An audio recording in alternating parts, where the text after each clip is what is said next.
Hey everyone, welcome back to World of Tanks and welcome back to the channel. Today I've got another replay yet again for you, and I don't know if I'll upload this after I do the Quickie Baby video, which you guys will probably have already seen by now. But I'm recording this the night of, so I'll probably upload it tomorrow for you guys, so you guys have a video for tomorrow. So I'm playing my IS-2-II, kind of a tricky tank to play in my opinion. Not exactly a great tank either. A lot of people kind of suck at it. The last time I checked, I was the 8th best player in the entire game on the NA server in this tank. That's probably has changed since then, since teams have been really bad and I haven't been doing very well in it recently. So it's probably more like 15th or something like that. But nevertheless, I'm not going to complain. So now, we are on Highway, probably... It's definitely not a map I hate, but it's not necessarily a map I like that much either. But it is fun to play. I feel like the north spawn has kind of a little bit more advantages than the south spawn, but that's just me. So one thing I learned in this tank, a lot like the Object 277, because it has like on the front of the hull it's shaped kind of weird and that they can pen it, it's actually better if you over angle a little bit because then you can bounce shots and it has somewhat spaced armor on the side. But you can side scrape against same tiers and lower if they're not if the tiers aren't using gold. Even if the tier 7s and 6s are using gold, you're still most likely to bounce shots. So this is something I'm not really I don't usually do in this tank on this map, but because I am top tier, I am going to be very aggressive, and that's kind of my goal right now is farming damage. And a few of the tier 7s make some mistakes, and that allows me to farm them. Now, the two things I love about this tank is the rate of fire and the DPM overall. It does have a good rate of fire. The alpha's not great for a tier 8 heavy. It's only 300 damage per shot. I found that if I'm fighting tier 10s in this tank, correct? And so usually then the best way to play it is to play mid-range as a support tank. And I kind of show the example of this here, but that's because my team is able to distract the enemy for me, and that's what allows me to do that.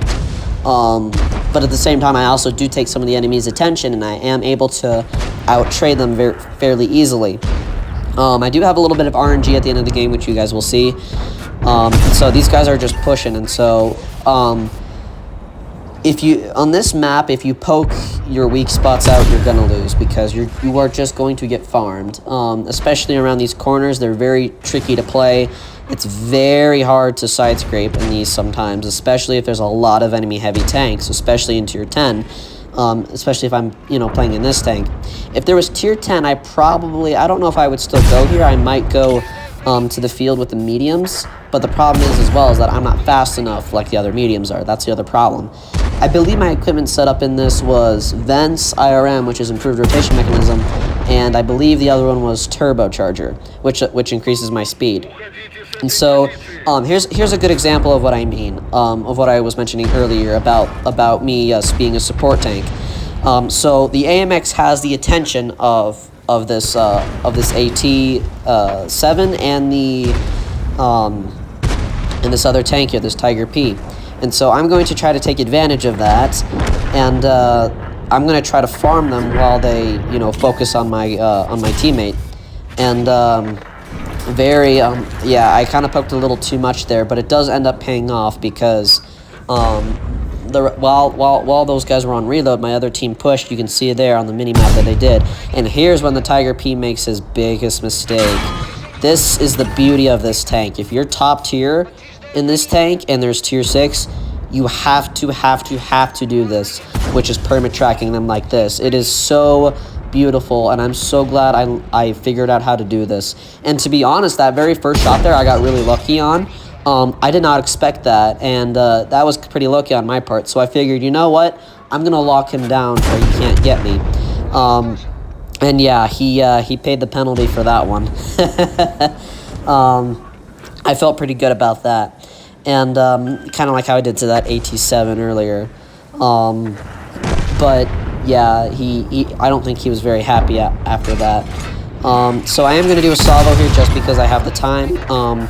I try not to focus on salvos too much because they decrease your DPM and it makes the DPM really badly. Again, I only do these salvos if I'm able to kill someone. If they have 500, 600 hit points, I will do a salvo and try to take them out. Or if I have to burst damage and I need to, and I have save time, so to speak, to make up for that lost DPM.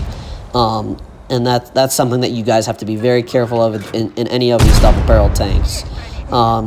Especially the IS-2-II. Now, a lot of you guys know from previous videos that the IS-3-II is the best tier, or is the best double-barreled in the game because it has everything. It has everything put together that all the other double-barrels have, but all the other double-barrels don't have everything. And so, definitely keep the IS-3-II because if you're going to go for the ST-II, you are going to be disappointed. I know I know a few other people are.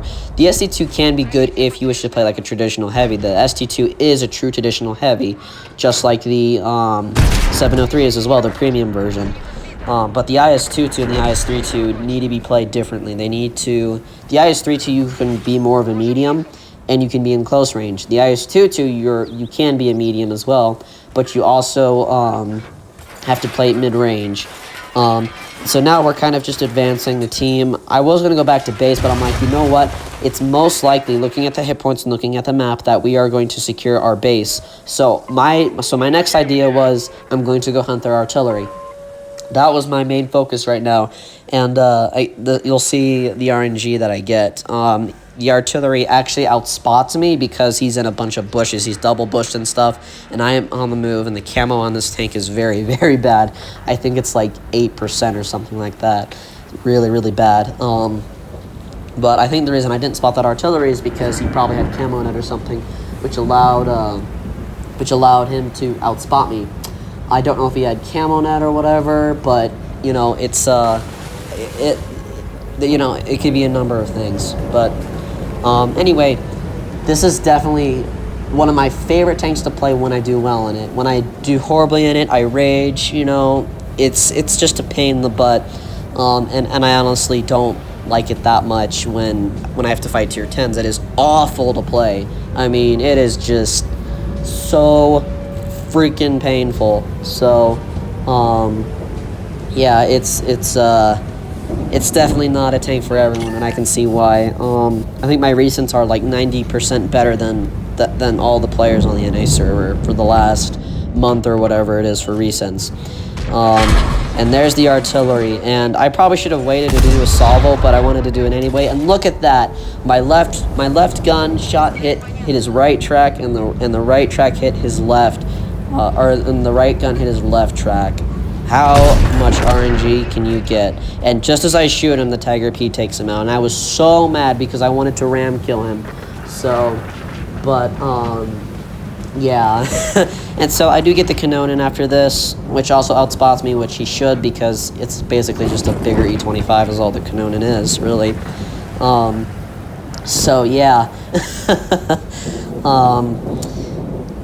I was very pleased with this replay. Very pleased. 4.6k damage is a lot for a tier 8 heavy. And yeah, you guys thought I was gonna jump there, didn't you? Well, I'm not that stupid. If I did jump as fast as I was going, I most likely would have died, like landed on my front hole or whatever. And I wanted the damage. I wanted to secure the kill. And I didn't want to make a silly mistake, so yeah. I was very pleased with this replay. This was actually the last battle of the other day, actually, that I had, and I was very pleased to end the night off like that. That's been happening a little bit more recently, where I'll get like a few ace tankers like per week or whatever. Like I'll get 1 or 2, but they've been in the same tank a few times, so. I've probably had, let me think, I've aced 11 tanks, which means I have a total of 14 aces because I've aced the KB2 3 times, I've aced this tank twice, and I did ace the 85M once, and I aced the IS-2M as well, so I've had quite a few aces recently. And yeah, goodbye Kanonen Yag Panzer 105. Yeah, definitely a well-played game, and I'm not going to complain there. An ace tanker, 4 kills, 4.6k damage, high caliber, get a bunch of medals and stuff, and lovely 1500 base XP without beating both teams in damage, which is awesome. So I was very pleased. Anyway, guys, I really hope you enjoyed watching. Let me know what you guys think of this tank, and let me know if you play PC at all. Anyway, enjoy these pictures that Drats took for me. Again, make sure that you go subscribe to him because he's the reason I'm able to do these videos. So thanks again, brother. I really do appreciate it, and I hope you guys enjoyed the rest of the slideshow here of these photos. Take care.